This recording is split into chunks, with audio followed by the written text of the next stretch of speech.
아름다운 성탄주일 아침입니다. 사랑하는 성도 여러분, 어저께이지만 해피 성탄이 되셨나요? 네, 우리 한번 옆에 분에게 메리 크리스마스 할까요? 네, 너무 크게는 말고요, 눈빛으로 메리 크리스마스. 네. 사실 크리스마스가 정확하게는 12월 25일은 아니에요. 여러분 아시죠 다? 네, 아니에요. 그런데 이것을 지키는 이유는 예수님 믿는 사람들이 예수님의 탄생의 의미를 잊어버리고 살기 때문에 절기를 통해서 그 예수님의 그 오심에 대한 의미를 좀 기억하고 또 그 의미를 마음속에 간직하며 살아가라고 우리가 절기를 지키는 것입니다. 1년 동안 참으로 많이 고생 많으셨어요. 애쓰셨어요. 코로나19로 인해서 오늘도 이렇게 문자가 왔는데 자녀들의 반에서 확진자가 생기고 여기저기 확진자가 생겨서 자가격리 들어갑니다. 목사님 다음에 자가격리 끝나고 현장에서 뵙겠습니다 라는 분들이 저희 교회에도 이렇게 생기기 시작합니다. 물론 검사하고 나서 다 음성이지만 그럼에도 불구하고 교회를 생각한다면 나오지 않는 것이 좋겠다라고 해서 나오지 못하신 분들도 있습니다. 코로나19가 얼마나 전 세계 사회 가정에 또 우리 자신에게 많은 어떤 변화와 또한 마음들을 위축하게 하는지 모릅니다. 세상이 참 어지럽죠. 우리나라 현실을 봐도 참 녹록지 않은 세상 가운데 우리는 살아가지만 그럼에도 불구하고 이 순간만큼 예수님의 이 땅에 오신 만큼은 우리가 기뻐하고 또 행복해하고 또 즐거워하고 또 예수님께 모든 영광을 올려드리는 귀한 시간이 될 수 있기를 바랍니다. 마음 같아서는 생신 축하합니다 이 찬양도 좀 부르고 싶고 예수님께 올려드리고 싶은데 왜 우리가 케이크를 사서 우리가 먹어야 되는지 잘 이해하지 못할 때가 성탄절인데 그죠? 주님께 올려드려야 마땅한데 그런 마음이 좀 들기는 해요. 이따가 상황 봐서 마음에 감동이 있으면 뭐 올려드리죠 뭐 그죠? 그렇게 해도 될 것 같아요. 우리는 불확실한 시대에 살고 있잖아요. 그리고 또 불안한 시대에 우리는 살아가고 있습니다. 우리에게 불확실하고 불안한 세대 가운데 예수님의 탄생이야말로 저는 확실한 소망이고 확실한 희망이고 안식처가 된다고 저는 믿습니다. 설교를 준비하면서 한 찬양이 떠올랐어요. 여러분들 다윗과 요나단이라고 아시는 분들은 나이가 드신 분들이요. 여러분 다윗과 요나단의 고백이라는 찬양이 있어요. 그 가사가 이렇게 돼요. 어느 날 다가온 당신의 이름을 부를 수 없었어요. 뜨거운 사랑을 느꼈지만 부를 수 없었어요. 어느 날 다가온 당신의 모습을 쳐다볼 수 없었어요. 따뜻한 사랑을 느꼈지만 바라보지 못했어요. 비우지 못한 작은 가슴, 주님의 사랑은 너무 커요. 부서지고 낮아져도 주님 앞에 설 수 없었어요. 오늘도 찾아온 당신의 이름을 불러봅니다. 부를수록 다정한 주님 모습 가만히 안아봅니다. 이렇게 가사만 불러드리니까 이렇게 마음에 와닿는데 제가 찬양을 잘하면 이렇게 좀 여러분들에게 함께 찬양을 불러보면 좋겠다라는 생각도 했어요. 이 가사를 생각하면서 이렇게 설교를 준비하면서 어느 날 다가온 당신의 이름을 부를 수 없었어요. 왜 부를 수 없었을까? 그 뜨거운 사랑을 알았는데 왜 예수님을 쳐다볼 수 없었을까? 그게 저의 마음의 감동이 됐어요.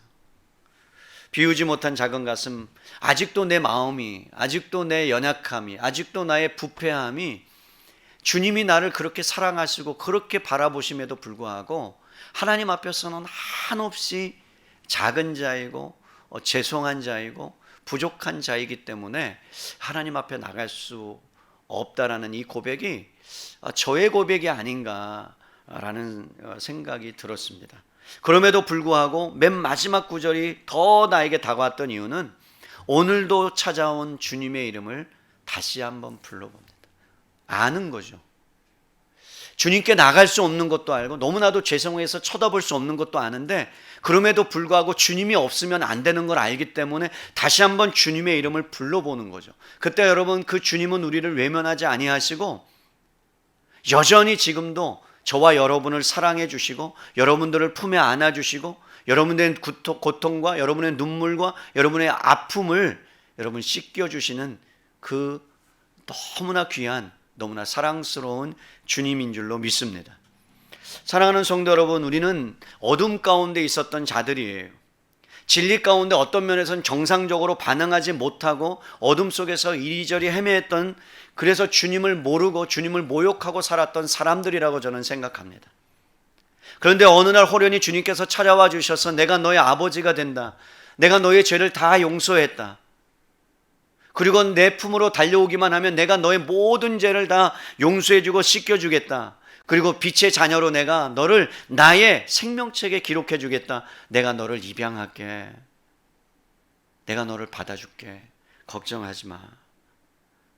어떤 면에서는 여러분 이해할 수 없는 일이 일어났고 감당할 수 없는 일이, 도저히 하나님의 이름을 여러분 내 입으로 부를 수 없는 그러한 일들이 여러분 일어나서 감히 주님을 아버지라 부르고 있고 부패하고 더럽고 추한 내 심령 가운데 예수님이 찾아와 주셔서 좌정하여 계신다는 사실 자체가 참으로 놀랍고 기이한 사건이라고 저는 생각해 봐요. 크리스마스 시즌이 되면 여러분 지금은 좀 덜하지만 온 세상에 캐롤송으로 여러분 사람들이 북적북적대고 많은 사람들이 모여서 구세군의 남비도 생각하고, 예전에 어린 시절을 생각해 보면 크리스마스 때가 얼마나 기다려졌는지 몰라요. 새벽성을 돌면서, 그래서 초인종을 누르면서 기쁘다 구주 오셨네, 그 어린 고사리 같은 손으로 많은 사람들이 함께 눈이 오는 그 길을 걸으면서 새벽성을 돌면 많은 선물을 준비했다가 그 선물을 우리에게 주고 그것을 주일학교에 나눠주었던 그 정겨운 모습들은 사라진 지가 오래입니다. 올해 한번 해볼까, 우리 새벽성을 돌아볼까 하다가 경찰에 신고될까 봐 코로나인데 이렇게 크게 부르면 안 되니까 내가 꼭 해보자라고 우리 집사님들에게 말씀을 드렸는데 결국은 하지 못하고 또 넘어가야 하는 이러한 상황 가운데, 그래도 캐롤송이 울려 퍼지고 성탄트리가 있으니까 때로는 우리 마음이 힘들었던 마음들이, 지친 삶들이 조금이라도 위로가 되고 위안이 되는 것 같습니다. 그럼에도 불구하고 세상은 어때요 여러분? 악을 향해서 어두움 가운데 아직도 고난이 엄청나게, 코로나19는 변하지 않을 것 같고 계속해서 여러분 환자들이 늘어나는 이 세태 가운데 한숨과 슬픔과 탄식이 넘쳐나는 시대에 우리는 살아가고 있습니다. 어떤 면에서는 아직도 여러분 미얀마 사건은 해결되지 아니하고 아프가니스탄에서 고통받는 영혼들, 추운 겨울에 정말로 여러분 예수님을 믿는다는 것이 그렇게도 너무나도 감사해서 숨을 죽이면서 지하에서 성경이 없어서 외웠던 말씀을 가지고 철저하게 지금 북한의 지하의 교회 성도들은 여러분 그냥 기억하는 그 말씀을 되뇌이면서 입으로 내뱉지 못해서 탄식하면서 기도하고 있는 그러한 사람들, 세상을 바라보면 아직도 폭력이 난무하고 불의와 권력남용과 노숙자들과 또한 압제와 난민과 이산가족과 슬픔과 전쟁이 끊이지 아니하는 상황들, 어떤 면에서는 이 세상에 소망이 없는 것처럼 그렇게 보여지고, IMF를 여러분 벗어난 지 얼마 되지 않은 몇십 년이 지났는데도 불구하고 여전히 우리의 삶은 녹록지 아니하고 힘들다, 어렵다, 고통스럽다라는 것이 우리의 입 밖으로 나오는 이러한 삶의 현장들, 우리가 살아가는 것이 훨씬 더 좋아진 것 같고 여러분 발전한 것 같고 문명은 발전해 가는데 어떻게 우리는 더 허무함 가운데 살아갈 수밖에 없는 그러한 상황들 가운데 성부 하나님께서 도저히 사람들이 생각하지 못할 방법을 생각하시고 의논하시고 예수님을 이 땅에 여러분 2000년 전에 보내시기로 여러분 결정하셨다는 것. 여러분 예수님은 삼위 하나님께서 함께 계시다가 성부 하나님과 작별을 하셨어요. 그리고 이제 이 땅 가운데 오기로 결정을 하셨어요. 그래서 성탄이라는 것은 여러분 단순한 출생이 아니에요. 여러분, 아기가 태어나면 기뻐하고 임신하지 못한 가정에서 정말로 기도하면서 별의별 수단을 써가면서 우수를 여러 번 빌려가면서까지 아이를 출생하고자 하는 마음들이 있어서 여러분, 그랬는데도 불구하고 아이를 갖지 못했을 때 그 아픔, 그런데 어느 날 갑자기 아이가 임신이 되고 그 아이가 태어났을 때 그 기쁨을 이루 말할 수 없잖아요. 그런데 하나님이신 그 예수님께서 여러분, 이 땅 가운데 마리아의 태를 빌려서, 자궁을 빌려서 낮고 낮은 여러분 그 모습으로, 보이지 않는 그 모습으로 이 땅에 오셨다는 것 자체가, 하나님이 찾아오셨다는 것 자체가 사실은 믿기지 못할 만한 일입니다. 도저히 믿을 수 없는 일이 이 땅 가운데 일어났다는 거죠. 여러분, 그분이 왜 오셨습니까? 우리는 다 알고 있죠. 마태복음 1장 23절을 보시겠습니다. 마태복음 1장 23절에 이렇게 말합니다. 보라, 처녀가 잉태하여. 여러분, 이때부터 처녀가 어떻게 아이를 갖는단 말이에요. 불가사의한 일이에요. 예수님이 오시면요, 도저히 일어날 수 없는 사건, 아들을 낳는다는 겁니다. 그의 이름을 임마누엘이라 하리라 하셨으니 이를 번역한즉 하나님이 우리와 함께 계시다. 왜 그러야만 했을까요? 여러분, 예수님이 왜 이 땅에 내려오실 수밖에 없었을까요? 내려오시지 않으면 안 될 이유가 있었다는 거죠. 그 이유가 뭡니까? 오늘 1장 23절에는 우리와 함께하기 위해서 오실 수밖에 없었다라고 말하면서 마태복음 4장 16절에 가면 이 세상을 하나님께서 진단하셨습니다. 진단이 뭐예요? 이 세상을 본 진단. 16절이에요. 4장 16절. 흑암에 앉은 백성이 큰 빛을 보았고 사망의 땅과 그늘에 앉은 자들에게 빛이 비추었도다 하였느니라. 세상은 흑암 안에 있다는 거예요. 어둠 안에 있다는 거예요. 다시 말할게요. 이 세상 임금이 사탄이기 때문에 사탄은 여전히 지금도 여러분 세상 사람들을 어두움 가운데, 비탄 가운데, 고난 가운데, 질병 가운데 사람들을 미혹하고 유혹해서 여러분 절망의 나락으로 계속해서 밀어넣는 일을 하고 있다는 거죠. 그래서 사람들이 절망 가운데 앉아서, 어두움 가운데 앉아서, 그늘에, 사망의 그늘에 앉아서 여러분 한숨과 탄식을 하고 있는 그 세상의 모습을 주님이 보신 거예요. 죄에 갇혀 있고, 물질에 갇혀 있고, 성에 갇혀 있고, 돈에 갇혀 있고, 여러분 권력에 갇혀 있고, 모든 것에 갇혀 있는 그 사람들, 소망이 한마디로 끊어진 상태에 있는 거죠. 어찌할 바를 몰라서 여러분, 어찌할 바를 몰라 어떻게 해야 될지를 모르는 상황 가운데 놓여 있는 것이 흑암에 놓였다는 것입니다. 그 백성들을 보신 거예요. 인간은 도저히 하나님을 찾을래야 찾을 수 없는 겁니다. 찾아갈 수 없는 거예요. 방법이 없어요. 갈 길이 없어요. 예수님을 부를 수도 없어요. 하나님을 부를 수도 없어요. 그렇기 때문에 하나님이 이 땅에 찾아오셔야만 되는 거예요. 우리는 하나님을 찾을 수 있는 그런 사람이 아니니까. 그래서 하나님께서 가만히 계실 수가 없었다는 거죠. 여러분, 가만히 놔둘 수가 없으셨어요. 이 흑암에 있는 모습들, 그 백성들을 보시면서 탄식하시면서 아파하시면서 이제는 도저히 안 되겠다. 예수 그리스도 이 땅에 보내야만 되겠다. 그래서 어느 날 호련히 이 땅 가운데 한 줄기 빛, 희망의 빛, 소망의 빛이 세상 가운데로 침투해 온 거예요. 여러분, 아무런 소망이 없는 이 땅 가운데 하나님께서는 우리를 절대로 포기하지 않으셨다는 것. 예수님의 탄생이란 것은 여러분을 포기하지 않겠다라는 하나님의 메시지예요. 여러분 도망가 보십시오. 여러분 뛰쳐나가 보십시오. 하나님의 자녀는 뛰쳐나가도 그 자리에 있을 거고 하나님 안에 있을 거고, 도망가 봐도 하나님이 결코 여러분들을 포기하지 아니하고 여러분들을 다시 어떻게 해요? 찾아오실 것이에요. 그게 성탄의 가장 강력한 메시지요, 의미예요. 사랑하는 성도 여러분, 성탄에 오신 예수님의 성육신은 오늘날 우리 그리스도인들에게 심한 충격과 도전을 갖다 줍니다. 왜 그렇습니까? 예수님은요, 스스로가 자신의 영광과 능력과 권세를 제한하셨습니다. 하나님이라는 영광과 능력과 권세가 이 세상을 창조하신 그 우주적이고 우리가 이해할 수 없는 그 넓고 깊으신 하나님께서 어떻게 오셨다고요? 처녀인 마리아에게 오셨어요. 그리고 어떻게 하셨다고요? 동일하게 사람처럼 10달 동안 여러분 마리아 태중에 있었어요. 그리고 태어났습니다. 태어나 보니까 호적을 한다 그래요. 그래서 어떻게 해요? 피난을 갑니다. 그래서 갈릴리 촌구석에 아무도 여러분 거들떠 보지 않는 촌구석에서 여러분 자라가셨습니다. 아무도 알아주지 않는 시골 출신이에요. 매력이 별로 없어요. 여러분 이사야 53장에 보니까 뭐라고 해요? 연한 순 같고 사람들이 봤을 때는 매력적이지 않다는 이야기입니다. 매력을 끌만한 것들이 외모적으로는 없었다는 이야기입니다. 그러니까 사람들이 봤을 때 그냥 평범한 인간처럼 보였다는 거예요. 어떤 면에서는 갈릴리 출신, 나사렛 출신이기 때문에 여러분 쳐주지도 않는 집안, 명문 가정도 아니에요. 별 볼 일 없는 그러한 목수의 가정에서 태어났어요. 그런데 뭘 했어요? 고생. 아버지는 일찍 잃었어요. 고생은 하셨어요. 고생하셨죠. 외로움도 당합니다. 냉대도 당합니다.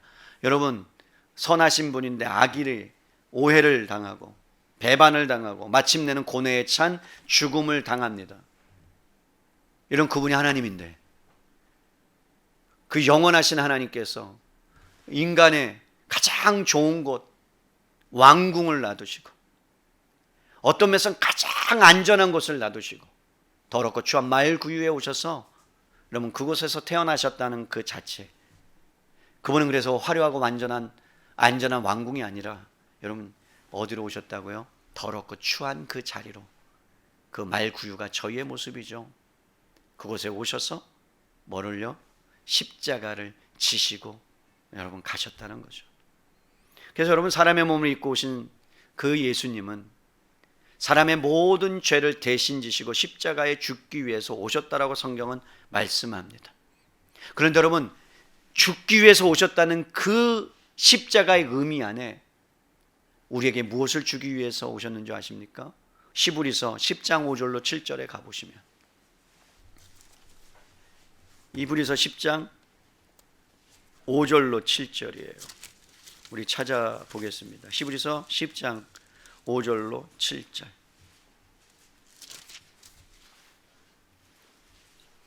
제가 363페이지 읽어드립니다. 그러므로 주께서 세상에 임하실 때 이르시되 하나님이 제사와 예물을 원하지 아니하시고 오직 나를 위하여 한 몸을 예비하셨도다. 번제와 속죄는 기뻐하지 아니하시나니 이에 내가 말하기를 하나님이여 보시옵소서 두루마리 책에 나를 가리켜 기록된 것 같이 하나님의 뜻을 행하러 왔나이다 하셨느니라. 여러분 무슨 말씀이에요? 하나님의 뜻을 행하러 왔는데 어떻게 오셨다고요? 그리스도의 몸, 그리스도께서 사람의 몸을 입고 마리아에게 오셨다라고 이야기합니다. 사람으로 오신 이유가 2장 17절 히브리서 가보시면 이렇게 말씀해요. 17절 18절이에요. 여러분 예수님의 오심이 우리에게 위로가 되는 이유, 우리에게 능력이 되는 이유, 우리에게 힘이 되는 이유가 여기에 있어요. 17절 18절 있습니다. 시작. 그러므로 그가 범사의 형제들과 같이 되심이 마땅하도다. 자비하고 신실한 대제사장이 되어 백성의 죄를 속량하려 하심이라. 그가 시험을 받아 고난을 당하셨은즉 시험을 받은 자들을 능히 도우실 수 있느니라. 저와 여러분을 위해서 오셨다고요. 돕기 위해서 오셨다고요. 여러분의 연약함을 위해서, 여러분의 아픔을 위해서, 여러분의 슬픔을 위해서, 여러분의 힘듦을 위해서, 여러분의 연약함을 위해서 예수님이 이 땅에 육신을 입고 오셨다는 거예요. 여러분 이것이 얼마나 우리에게 힘이 되고 위로가 되는지 몰라요. 여러분 외롭고 쓸쓸할 때 두려움을 겪어본 사람이라면 이 단어가 얼마나 우리에게 든든한 힘을 주고 위로가 되는지 알 거예요. 자신이 여러분 행복하고 순탄한 일이 있었을 때는 남들이 다 그런 것 같아서 그렇게 살아갑니다. 그런데 때로는 여러분 가운데 고난이라는 것이 갑작스럽게 반갑지 않은 손님이 여러분의 질병으로 찾아오거나 아니면 사람의 관계 가운데 찾아오거나 아니면 여러분 여러 가지 고난이 여러분 가운데 닥쳐오면요, 사람이 외로움을 마음 가운데 외로워져요. 아무도 없는 것처럼 생각되어져요. 주변의 사람이 여러분들 위로해도 위로가 안 됩니다. 격려해도 딱히 도움이 되지 않습니다. 그런데 어느 때 여러분 그 외로움에 도움이 되는 줄 아십니까? 어느 때 어떤 사람을 만나면요, 여러분과 같은 사건과 같은 데미지와 훨씬 더 강력하게 아픔을 겪은 사람이 여러분 앞에 나타나면요, 그것 때문에 상대적으로 위로함을 받습니다. 누군가 나를 알아주지 못한다고 느낄 때요, 나를 감싸 안아주시고 나의 모든 사정을 알아주는 사람이 있다는 것을 알면요, 이 세상에서 살아가는 것이 허전하고 쓸쓸할 때 나를 기억해주고 함께 해줄 수 있는 친구가 있다는 걸 알면요, 내가 정말 고통스러울 때 여러분 핸드폰을 딱 꺼내놓고 누군가에게 전화를 해서 친구야 라고 외쳤는데, 그래 너 힘들구나 라는 그 한마디가 나의 마음을 완전히 녹여지는 것처럼, 그런데 그 친구가 여러분 한두 번은 괜찮은데 계속해서 여러분들 연락하고 계속해서 연락하면 그 친구가 한없이 받아주지 못하잖아요. 그런데 예수님은 뭐라고 말씀합니까? 내가 육신을 입고 온 이유는 나 때문이 아니라 너희 때문이다라는 거예요. 너희 때문에 이 땅에 육신을 입고 왔다. 뭐 때문에? 죄에서 속량하기 위해서뿐만 아니라 너를 돕기 위해서 왔다는 거예요. 내가 도와줄게. 너의 연약함 내가 알아. 도와줄게. 너의 아픔 나한테 가져와. 내가 도와줄게. 너 힘든 것 내가 알아. 도와줄게. 그래서 예수님이 이 땅에 오셔서 뭘 하셨어요? 배반을 당하신 거예요. 고난의 길을 가신 거예요. 그래서 여러분이 겪어야 될 모든 것보다 훨씬 더 감당치 못할 하나님의 영광을 버리고 사람으로 오셔서 다 감내하시고 인내하시고 그것을 받아내신 거예요. 그러면서 이렇게 말씀하셨어요. 다 이루었다. 무슨 뜻이에요? 내가 이 세상에서 사람들이 겪어야 될 모든 것들을 내가 다 겪었다. 그리고 내가 이제는 너희들을 도와줄 거야. 그래서 사랑하는 성도 여러분, 예수님이 이 땅에 오신 것은요, 하나님이 고난을 당하셨다는 의미이고 또 한편으로는 고난을 이기셨다는 거예요. 그래서 예수님, 우리가 지나가야 될 모든 자리들, 앞으로 여러분들이 겪어야 될 고난, 고통들이 또 닥쳐올 수 있어요. 그런데 그 고난까지도 이미 십자가에서 예수님이 이 땅에 오심으로 탄생하실 때부터 이미 여러분들을 어떻게 하시겠다고요? 도우시겠답니다. 사랑하는 성도 여러분, 외롭습니까? 아니면 빈곤해서, 가난해서, 그리고 여러분들의 마음 가운데 채워지지 않는 부분이 있습니까? 이미 예수님이 다 그 길을 거쳐 가셨습니다. 지나가셨습니다. 우리는 그 길 안으로만 들어가기만 하면 되는 거예요. 예수님이 통과하셨기 때문에. 그래서 여러분, 예수님의 탄생은요, 우리가 예수님 안에 있는 그 능력을 경험하는 귀한 시간인 줄로 믿습니다. 단순히 오신 걸로 끝나는 게 아니에요. 연약한 가운데 있는 영혼들이 다시 일어설 수 있는 힘이 그 안에 있어요. 아픔 가운데 있는 사람들의 눈물이 다시 기쁨으로 변화될 수 있는 그 능력이 예수님 오심 안에 있는 거예요. 오늘 특별히 제가 예수님의 족보를 살펴보면서 세 가지를 말씀드릴 텐데, 여러분 그 안에 어떠한 의미를 담겨져 있는지 여러분 꼭 기억하세요. 마태가 왜 굳이 족보를 끄집어내서 우리에게 예수님의 탄생을 가르쳐 주기를 원했을까? 마태는 예수님에 대해서 여러분 뭐라고 소개하고 있어요? 1장 1절이에요. 우리 함께 읽겠습니다. 시작. 아브라함과 다윗의 자손 예수 그리스도의 계보라. 여러분, 계보라는 뜻이 뭡니까? 우리가 동화나 허구나 전설이나 신화가 아니라 역사적인 근거가 있다는 거예요. 여러분, 족보라는 것은 실제적인 역사적으로 일어났던 실존 인물이요, 그리고 실제적으로 있었던 이름을 계보라는, 세계라는, 역사라는 것으로 지금 마태는 기록하고 있습니다. 이게 왜 중요하냐면, 마태가 쓰던, 여러분 살면서 쓰던 그 당시의 문화를 좀 알아야 되는데, 우리가 살고 있는 문화는 개인적인 문화가 발달하는 사회잖아요. 그러니까 여러분 자신의 학력이나 경력이나 실적들을 여러분 이력서에다가 막 열거해가지고 어디다 내면 거기에서 그것을 보고 뭐합니까? 사람들에게 추천을 하기도 하고 그것 때문에 사람을 뽑잖아요. 목회자들도 여러분 성골과 진골이 있는 거 아세요? 목회자들도 성골과 진골이 있어요. 성골이 뭐냐면 여러분, 성골은 그 집안에 목회자가 적어도 두세 명이 있고 선교사들이 있는 집안, 그게 성골이에요. 진골은요, 장로님이나 선교사님들이 한 명 정도 있으면 진골이에요. 저 같은 사람은 뭐예요? 상놈이에요. 상놈. 없어. 뭘 찾아봐도 없어. 눈 씻고 찾아봐도 별로 없어. 그러니까 뭐 낄래야 낄 수 없는 거예요. 뭐 집안을, 내가 아는 어떤 분은 목회자만 10명이 넘어요. 10명이. 누구 되면 그냥 쫙 얼마나 위대한 집안인지 몰라요. 놀라운 집안이에요. 부럽긴 하더라고요. 부럽긴 한데, 그러나 주님 안에서는 성골과 진골이 없다는 것을 저는 굳게 믿기 때문에 그거에서 이제 위로를 받는 거죠. 여러분, 흙수저 금수저 나누듯이 그런 이력서에 많은 걸 넣잖아요. 예전에 한 번은 제가 너무나 외국에 대한 동경심이 있었어요. 동경이라는 것은 무조건 난 가야 된다.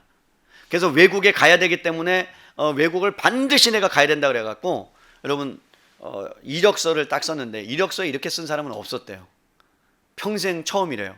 보통 이력서 쓰면 초등학교 어디 졸업, 중학교 어디 졸업, 고등학교, 대학교, 그다음에 신학대학원 졸업하고 경력에 내가 파이디온에서 예를 들어서 강사했으면 파이디온 강사 정도 딱 쓰면 되잖아요.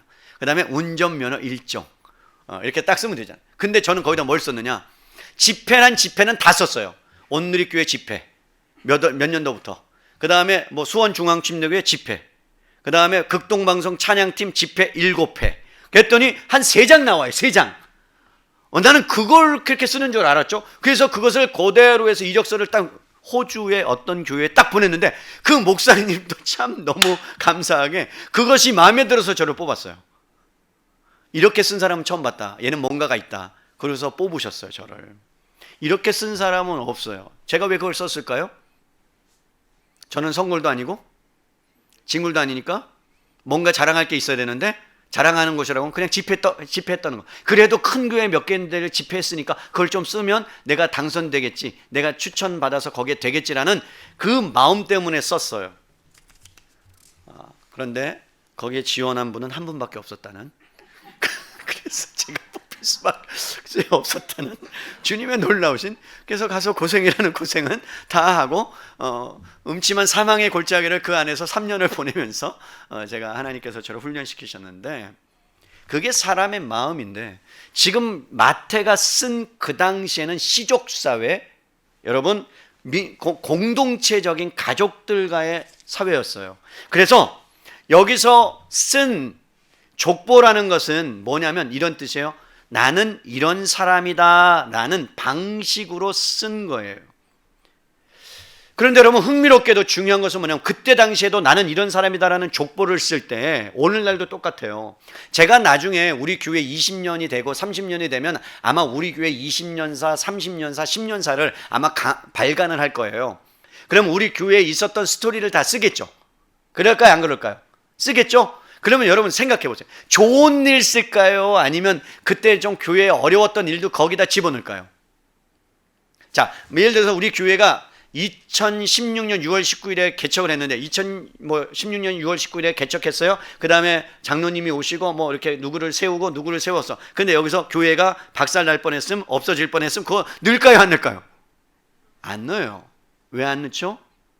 우리 교회의 치부니까. 그 다음에 우리 교회의 연약함이니까 그것을 굳이 드러낼 필요가 없는 거죠. 여러분, 그런데요, 놀랍게도 사람들은 족보나 그리고 이력서에 자신이 여러분 감추고 싶은 비밀이라든가 자신의 경력 중에서 불리한 부분들은 빼고 싶은 것들이 맞는데, 그때 당시에도 그렇게 했는데, 오늘 마태가 쓴 족보를 보면 너무나 충격적인 일들이 쓰여져 있다는 거예요. 어쩌면 세상의 방식과는 반대되는 족보를 가만히 보면요, 너무나 신선한 게 아니에요. 너무나도 적나라하게 쓰여져 있어요. 이 족보에 여인의 이름이 5명 등장합니다. 5명. 여러분들이 눈치채셨는지 몰라도 마리아를 제외하고는 다 이방인이었습니다. 여러분, 이방인이었는데 다말과 라합은 가나안 사람이었고요, 룻은 모압 사람이었고요. 그때 당시 상황이라면 여러분, 그 사람들은요 이방인이었기 때문에 바리새인들이 이방인들을 개처럼 취급했어요. 겸상하지도 못하게 했어요. 그들은 사람 취급도 안 했어요. 그랬다 그러면 여러분, 예배를 드릴 수 있는 사람도 아니고 성막에 들어올 수도 없고, 오늘날 같으면 여러분 예배를 못 들어요. 문 잠그는 거예요. 어떻게 예배를 드리냐고. 허스름한 사람이, 노숙자가 어떤 면에서 막 냄새를 풍기고 여러분 교회에 온다 그러면 우리 교회가 어떻게 해야 돼요? 어떻게 해야 돼요? 이게 답이 없으면 안 되잖아요. 어떻게 해야 돼요? 뭘 예배 드리게 해야죠. 예배 드리게 해야죠. 그런데 그때 당시에는 예배를 드릴 수 없었다는 거예요. 인종적으로는 아웃사이더에 여러분 있는 사람들이었어요.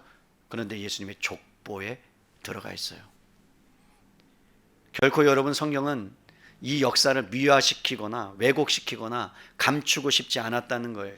죄가 있는 역사를 있는 대로, 부끄러운 역사를 그대로 족보 안에 실제적으로 갖다 놓았어요.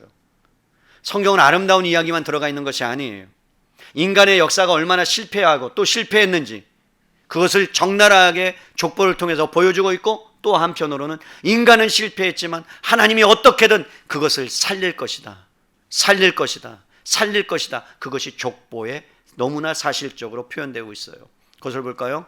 여러분, 오늘 성경에 보면 5명의 여인이 나오잖아요.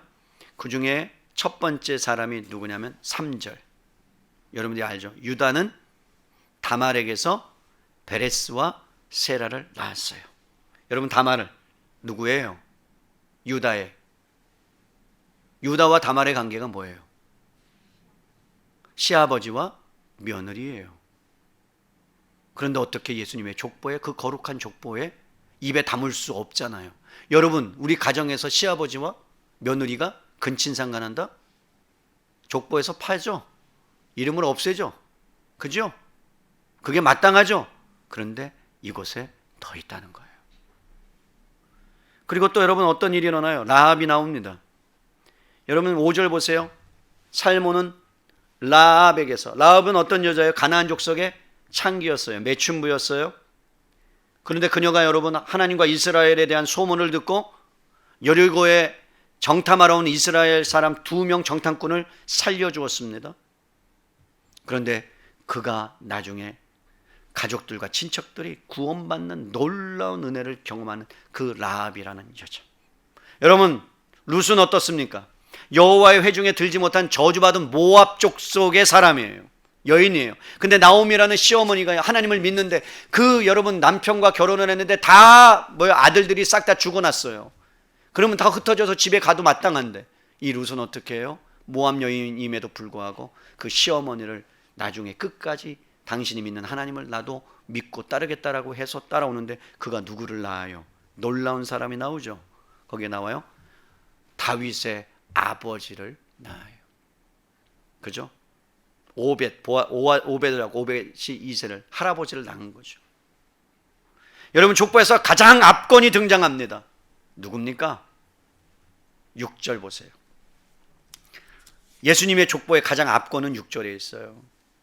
이새는 다윗왕을 낳았느니라. 다윗은 우리아의 아내에게서 솔로몬을 낳았다고 말해요. 여러분, 우리아의 아내라고 표현을 합니다. 성경에 재미있는 것은요, 여러분 그냥 막바로 드러내면 좋잖아요. 누구예요? 밧세바. 그런데 왜 여자 이름을 쓰지 않습니까? 여러분, 여자 이름은 밧세바였어요. 다윗의 악독하고 강개한 살인에 의해서 강제로 여러분 왕비가 된 사람의 불행한 여인이에요. 불륜으로 인해서 남편 우리아를 여러분 전쟁에 나가게 하고, 전쟁에 나가서 거짓말로 사람을 죽이게 하고, 하나님 앞에 거짓말하고, 사람에게 거짓말하고, 자신을 속이고, 남의 처를, 아내를 강제적으로 빼앗아서 결혼을 시켰는데, 그때 난 아이가 누구라고요? 솔로몬이에요. 마태가 밧세바의 이름을 뺀 이유는요, 여러분 여인의 이름을, 그녀 이름을 무시해서가 아니에요. 다윗이 얼마나 여러분 추악한 인간인가, 치부를 적나라하게 드러내기 위한 거예요. 이런 모습들을 보면 여러분, 족보 안에는요 엮이는 가정이 있었습니다. 치명적으로 흠이 있는 사람들의 모습들이 여기에 나옵니다. 그런데 놀랍게도 그 엮이는 가정에서 치부가 드러나는 곳에서 누가 나온다고요? 메시아가 나온다는 거예요. 이해가 되십니까, 여러분? 우리가 그 하나님의 영광을 찬양하고 예수님이 하나님이라는 걸 알지만, 이 땅에 오셨을 때 그 족보를 보면 너무나도 추하고 더러운 인생들이 그 안에 다 가득 포함되어 있다는 거죠. 왜 굳이 왕손으로 오시면 되잖아요. 왕손으로. 사우디아라비아의 그 왕손의 자녀가 왕손으로 위대한 왕궁으로 오셔도 되는데, 이렇게 차마 말로 할 수 없는, 스스로 범죄하든지 타인에 의해서 어쩔 수 없이 강제로 범죄하였든지 어떤 이유와 사정으로 말미암아 죄악과 허물로 비참하고 부끄러운 여인들, 이방인 신분으로 하나님 나라에 들어갈 수 없는 존재들로, 모세의 율법에 따르면요 하나님에게 나아갈 수 없는 사람들, 도덕적으로도 실패한 인간들이에요. 인종적으로도, 여러분 성적으로도 다 아웃사이더에 있는 사람들, 사회 지탄을 받아 마땅한 사람들 가운데서 예수 그리스도가 오셨다. 이게 공식적인 족보다? 너무 충격적인 거죠. 이것이 우리에게 무슨 의미가 있을까요? 사랑하는 성도 여러분, 이것을 마태가 기록한 가장 강력한 이유는 단 한 가지였어요. 어떠한 사람들이라도 예수님의 가족으로 받아들여질 수 있다. 우리는 하나님 앞에서 이렇게 생각해요. 하나님, 내가 죄인이기 때문에, 내가 또 죄를 저질렀기 때문에, 아직도 이렇게 악독하기 때문에 하나님 앞에 나갈 수 없습니다라고 나를 자책하고, 사탄이 계속해서 우리의 마음을, 여러분 난동질할 때도 우리는 뭐라고요? 하나님 앞에서 언제든지 뭐 할 수 있다고요? 받아들여질 수 있다는 것을 우리에게 보여주는 거예요. 너희의 혈통 중요하지 않아. 너가 어떻게 살아왔는지 중요하지 않아. 너가 무엇을 했는지 중요하지 않아. 나는 그것으로 너를 판단하지 않아. 너가 사회에서 어떤 경력을 갖고 있고, 사회에서 어떤 영향력을 끼치고 있고, 너희가 어떻게 예배를 드리는지, 내가 어떻게 하는지 그거 내가 생각하지 않아. 중요한 건 뭔 줄 아니? 살인을 저지른 극악무도한 자다 할지라도 진심으로 회개하고 예수님을 믿으면, 그러면 그 예수 그리스도의 은혜가 뭐라고요? 그 죄를 덮고도 남을 만한, 비교할 수 없는 은혜가 있음을 족보를 통해서 우리에게 보여주는 겁니다. 예수님이 이 땅에 오시면요 거룩하신 분이 오신 거예요. 우리를 어떻게 하기 위해서요? 깨끗하고 더러운 우리를 깨끗하게 하기 위해서 말구육 가운데 여러분 상징적으로 오신 거예요. 너희는 더럽고 추하지만 그러나 내가 너희를 깨끗하게 하고야 말 거야. 그러면서 예수님이 말씀합니다. 누구든지 다 나에게로 오라. 내가 너를 받아들이겠다는 거죠. 사랑하는 성도 여러분, 그렇기 때문에 성탄은 이 세상에 어떠한 사람이라도 하나님 앞에 나올 수 있다는 초청이 성탄의 의미인 줄로 믿습니다. 특별히 하나님의 자녀들에게는 어떠한 죄가 우리를 엄습하다 할지라도 여러분 주님 앞에 나아갈 수 있는 근거가 예수님이 이 땅에 오셨다는 것 한 가지만으로도 우리는 하나님께 받아들여질 수 있는 거예요. 우리는 다만 하나님의 은혜가 필요한 자임을 깨닫고, 그리고 주님 앞에서 내가 죄인임을 깨닫고 하나님 앞에 손을 내밀면 하나님께서 그 손을 붙잡아 주시고 붙들어 주시고 인도해 주실 줄로 믿습니다. 그래서 이 어두운 세상 가운데 아직도 길을 잃고 헤매는 자들 가운데 하나님의 은혜가 필요하다. 하나님의 은혜가 필요 없는 자들이 없다. 그들도 하나님의 은혜가 필요한 자임을 여러분 성탄이 우리에게 보여주는 거예요. 어른도 어린아이도 다른 민족도 도덕적으로나 아니면 부도덕한 사람이다 할지라도 이방인이다 할지라도 웰컴, 내가 너 환영해 라고 하시는 하나님의 마음이 여러분 그 안에 담겨져 있는 것이 성탄의 첫 번째 족보에 나타난 의미요. 두 번째는 16절에 나타나요. 16절 보시겠습니다. 16절은 여러분 읽어볼게요. 야곱은 마리아의 남편 요셉을 낳았으니 마리아에게서 그리스도라 칭하는 예수가 나시느라. 여러분 잘 보세요. 성경을. 원래는 어떻게 기록되어 있냐면, 되어 있어야 하냐면 야곱은 누구를 낳고요? 보통 보세요. 여러분 15절 보세요. 엘리옷은 엘르아사를 낳고 엘르아사는 mat단을 낳고 mat단은 야곱을 낳고 야곱은 요셉을 낳았더라. 이렇게 해야죠. 맞아요, 안 맞아요? 그런데 갑작스럽게 뭐라고요? 마리아의 남편 요셉을 낳았더라. 그렇다면 여러분 요셉을 마리아의 남편으로 소개한다는 것은 누가 중심이라는 거예요? 마리아가 지금 중심이라는 거예요. 요셉보다 마리아가 더 중요하다는 거예요. 그러면서 이렇게 이야기합니다. 뒤에 여러분 요셉이 낳았더라고 해야 되는데 예수를 누가 낳았더라? 마리아에게서 예수 그리스도라 칭하는 예수가 나셨다라고 말합니다. 이게 무슨 뜻이에요? 여러분 이것을 왜 굳이 드러냅니까? 마리아에게서 났다는 것은. 마리아는 여인이에요. 결국은 예수 그리스도는 혈통적인 가문이 아니라는 것을 보여주는 거예요. 여인의 후손이라는 걸 보여주는 거예요. 여러분, 여인의 후손은 뭐예요? 창세기 3장 15절에 그러죠.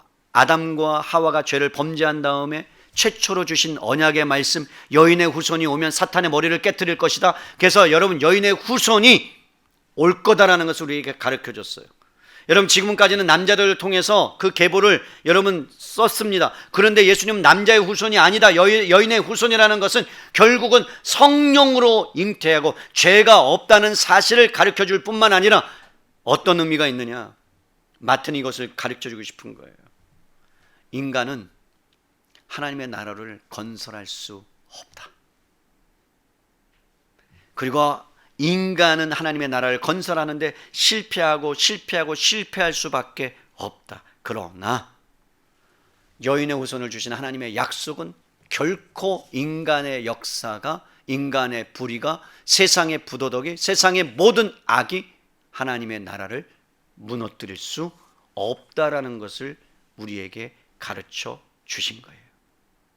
사랑하는 성도 여러분, 하나님께서 다윗에게 약속하셨습니다. 내가 너를 통해서 하나님의 놀라운 왕국을 세우겠다. 그런데 다윗은 못 세웠어요. 솔로몬에 세울 것 같았어요. 솔로몬도 세우지 못했어요. 로마의 속국에 있습니다.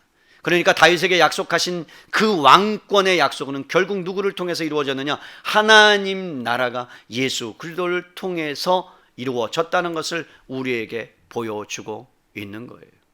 그러니까 사랑하는 성도 여러분, 예수님이 이 땅에 오시면 무엇이냐면 하나님의 약속이 인간의 어떠한 극악무도한 죄악으로도 실패할 수 없다.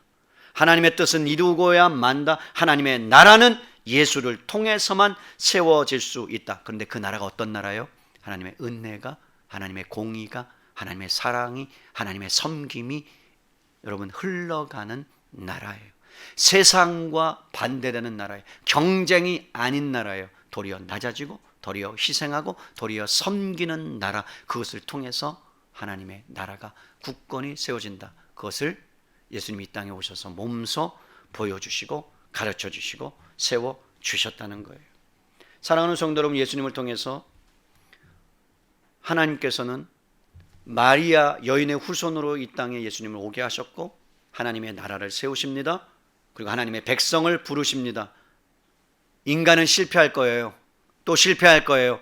그런데 하나님은 결코 실패하지 않으실 거예요. 결국은 그 나라를 완성시키고야 말 거예요. 그것이 하나님의 주권이요, 하나님의 섭리, 그것만은 변함이 없어요. 그것을 믿으셔야 합니다. 그리고 그것을 붙잡으셔야 합니다. 그게 예수 그리스도가 이 땅에 오심이에요. 여러분, 예수님이 이 땅에 오시는 것을 얼마나 사탄이 싫어했냐면 아담과 하와가 아이를 딱 낳았을 때 뭐라고 외쳤냐면 이렇게 외쳤어요. 그다라고 외쳤어요. 바로 그다. 무슨 얘기예요?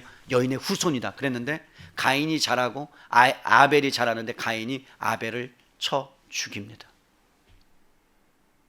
그리고 나서 여러분 누가 나타나요? 셋이 나와요. 그러면서 여러분 하나님의 나라와 사탄의 나라가 싸우기 시작합니다. 그래서 여러분 뭐의 전쟁이 일어나요? 씨의 전쟁이 일어나요. 여인의 후손의 씨가 보존돼야 되기 때문에 하나님께서 여러분 인간의 실패를 통해서도 그 씨를 보존합니다. 다말을 통해서. 어떻게 보면 여러분 얼뚜당도 아는 이야기죠. 그런데 여러분 룻을 통해서, 그리고 마리아를 통해서 또 아이가 낳는데 헤롯이 뭐예요? 그 하나님의 씨, 하나님의 나라를 죽이려고 여러분 사람을 풀어서 2살 아래의 아기들을 싹 다 죽입니다. 그러니까 피난시키는 거예요. 왜? 하나님의 나라는 결코 실패하지, 인간의 역사에도 실패하지 않다는 것을 드러나는 거예요.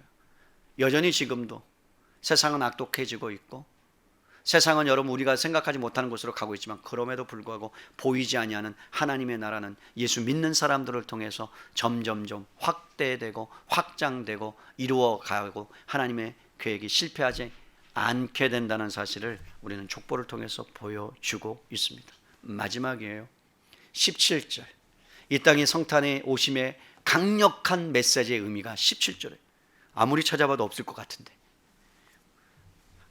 그런즉 모든 대수가 아브라함부터 다윗까지 14대요 다윗부터 바벨론 사로잡혀 갈 때까지 14대요 바벨론으로 사로잡혀 간 후부터 그리스도까지 14대더라.